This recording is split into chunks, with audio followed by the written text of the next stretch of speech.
Arjun stood before the blackwood forest. Its trees were tall, dark, twisted. No sunlight peeked through the thick canopy. A chill wind whispered secrets through the leaves. Scary secrets, perhaps. Arjun shivered, pulling his thin jacket tighter. He clutched his small backpack. Inside, a torch and a bottle of water. Not much for a cursed forest. He hoped it would be enough. He really, really hoped.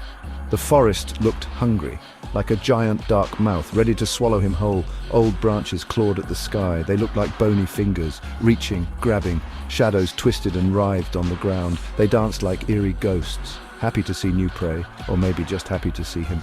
The silence was the worst. No birds sang, no squirrels chattered, just silence. He had to go in. He told everyone he was brave. But his heart pounded inside his chest like a frantic drum, a fast, scary drum beating a rhythm of doom. He took one hesitant step, then another. The darkness wrapped around him like a cold, damp blanket.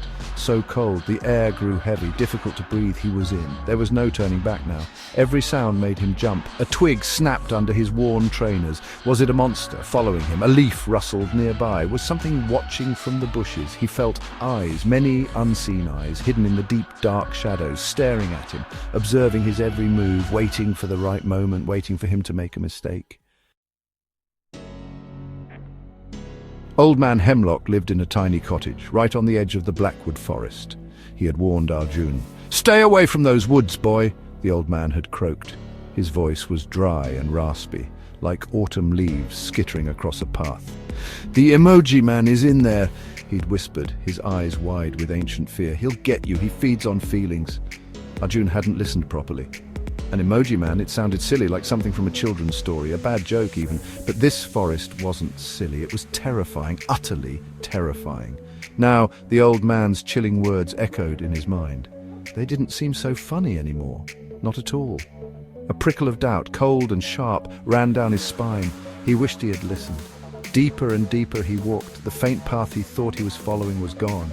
Lost in the oppressive gloom, strange plants grew here, twisted, dark green things he'd never seen before. Fungi glowed with a sick, pale green light. They pulsed slowly like a weird alien heartbeat. The air smelled damp and old, like something rotten, something ancient. He saw something strange, something that made his skin crawl, a small wooden doll. It lay half hidden under a thorny, menacing bush. Its faded dress was torn and dirty. One shiny button eye stared blankly up at the dark canopy. Its painted smile was too wide, too happy. It sent an icy shiver down Arjun's spine. He hurried past. He didn't want to look at it. Suddenly Arjun froze. His feet felt rooted to the spot. A figure stood ahead, motionless by a huge gnarled oak tree. An ancient tree that looked as old as the forest itself. The figure was tall and very still, too still for anything natural. Arjun's breath caught in his throat. His blood seemed to turn to ice water. Was this it? Was this the thing from the warnings? The figure turned, slowly. Arjun wanted to run, but he couldn't move. It had no normal face, no eyes, no nose, no mouth of flesh and bone. Instead, a perfectly round, bright yellow circle, a giant emoji. It had a huge, happy smile, so happy it was deeply, utterly scary. The Emoji Man, it was real. Old Man Hemlock had been right, so very right. Arjun gasped, a small, choked sound. Pure terror gripped him, cold, sharp, overwhelming.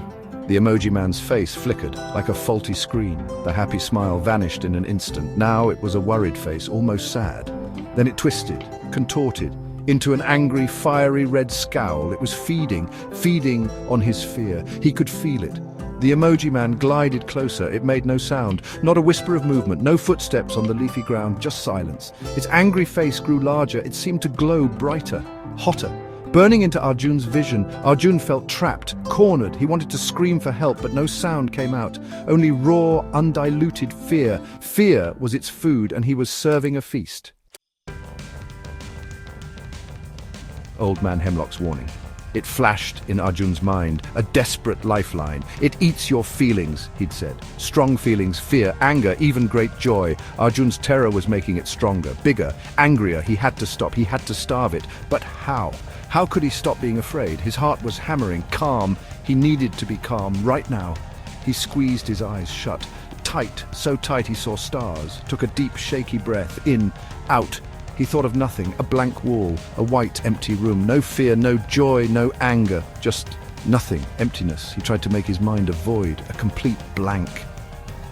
The angry emoji flickered again. It wavered. It changed to a sad face, its red glow dimmed. Then a confused face appeared. The emoji man seemed puzzled. Arjun slowly opened his eyes. He felt a tiny spark of courage, a very small one. He stared back at the creature, blankly, no expression on his own face. The emoji man's face mirrored his. It became blank, just a yellow circle, no features, no emotion, a void. Then, with a soft, strange pop, it vanished, gone, as if it were never there. Arjun didn't wait, he didn't think. He turned, he ran, faster than he had ever run before. He escaped the Blackwood Forest, he was safe, but that blank face, he saw it in his dreams, forever.